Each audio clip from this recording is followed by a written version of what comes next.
এই সংক্ষিপ্ত সময়ের মধ্যে একজন পবিত্র মানুষকে নিয়ে কথা বলবো ইনশাআল্লাহ তাআলা। সমসাময়িক প্রেক্ষাপটে, বিশেষ করে শেষ 100 বছরে যখন থেকে অটোম্যান এম্পায়ারদের ডিফিট করা হয়েছে 1921 সালের পর থেকে এই ট্রেন্ডটা খুব বেড়ে গেছে। নবী করিম সাল্লাল্লাহু আলাইহি ওয়াসাল্লামের পবিত্র চরিত্র নিয়ে এখন যে যার মতো করে ব্যাখ্যা করার প্রয়াস পেয়েছে আর কি। যদিও এটা আবু লাহাবের সুন্নাহ, আবু জাহেলের সুন্নাহ, এটা উতবা বিনতে আমের আরেকজন ছিল, উতবা বিনতে আবু মুঈত, আরেকজন ছিল সাল্লাম বিন আবু হুকাইক, আরেক ব্যক্তি ছিল আশনাক বিন শারিক, এরকম কিছু একটা তার নাম। এই সব মানুষরা ছিল আইয়ামে জাহিলিয়াতের মধ্যে। এই মানুষদেরই সুন্নাহ আর কি এখন নতুন করে চালু করা হচ্ছে বিভিন্ন জায়গায়, মুক্ত চিন্তার নামে, বাক স্বাধীনতার নামে, কলম চর্চার নামে, বিভিন্ন নাম দিয়ে আমরা এখন নবী সাল্লাল্লাহু আলাইহি ওয়াসাল্লামের পবিত্র চরিত্র নিয়ে যা ইচ্ছা তাই কথা বলার চেষ্টা করছি বা দুঃসাহস দেখাচ্ছি। তাব্বাত ইয়াদা আবি লাহাব ওয়া তাব কি জন্য নাযিল হয়েছিল?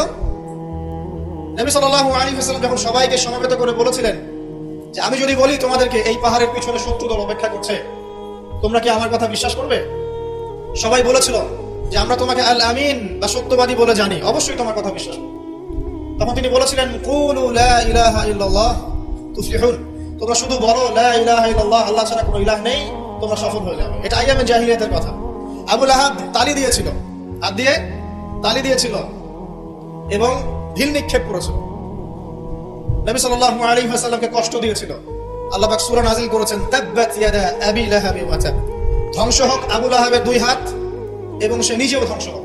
কিয়ামত পর্যন্ত এই পৃথিবীতে যদি একটা মুসলিমও বেঁচে থাকে এবং সে যদি কোরআন পড়তে জানে, সে আবু লাহাবকে এই সূরা পড়ার মধ্য দিয়ে অভিশাপ দিবে ইনশাআল্লাহ তাআলা। এটা নবী সাল্লাল্লাহু আলাইহি ওয়াসাল্লামের শান, তার মর্যাদা। সে শুধু একবার বলেছে হাততালি দিয়ে, এই কথা বলার জন্য আমাদেরকে ডেকেছিলে? এই কথা বলার জন্য আমাদেরকে ডেকেছ? আমরা আমাদের বাপ দাদাদেরকে, তাদের ইলাহকে ত্যাগ করে তোমার এক আল্লাহ বিশ্বাস করবো, এই জন্য ডেকেছ? ঢিল নিক্ষেপ করেছিল, গালি দিয়েছিল। তার আপন চাচা নবী সাল্লাল্লাহু আলাইহি ওয়াসাল্লামের আপন চাচা, আল্লাহ পাক আয়াত নাযিল করলেন আবু লাহাব ধ্বংস হোক এবং সে নিজেও মা আগনা আনহু মালুহু ওয়া মা কাসাব, তার এই সম্পদ এবং সে যা অর্জন করেছে পৃথিবীতে, এগুলো কোনোই কাজে আসবে না। সায়াসলা নারান যাতা লাহাব, শীঘ্রই অচিরেই সে প্রবেশ করবে এমন আগুনে যে আগুন লাল অগ্নিশিখা নির্বাপিত করছে। সাথে ওয়ামরাতুহু, তার স্ত্রীও, হাম্মালাতুল হাতাব, যে কিনা কি করতো? হাম্মালাতুল হাতাব, খড়কুটা বহন করতো, নবী সাল্লাল্লাহু আলাইহি ওয়াসাল্লামের আঙ্গিনায় ফেলতো।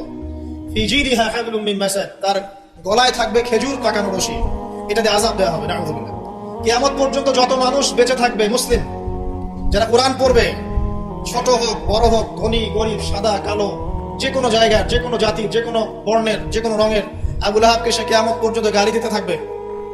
এটা আল্লাহ পাকের বিচার। আর পরকালে তো তার জন্য যন্ত্রণাদায়ক শাস্তি অপেক্ষা করছে।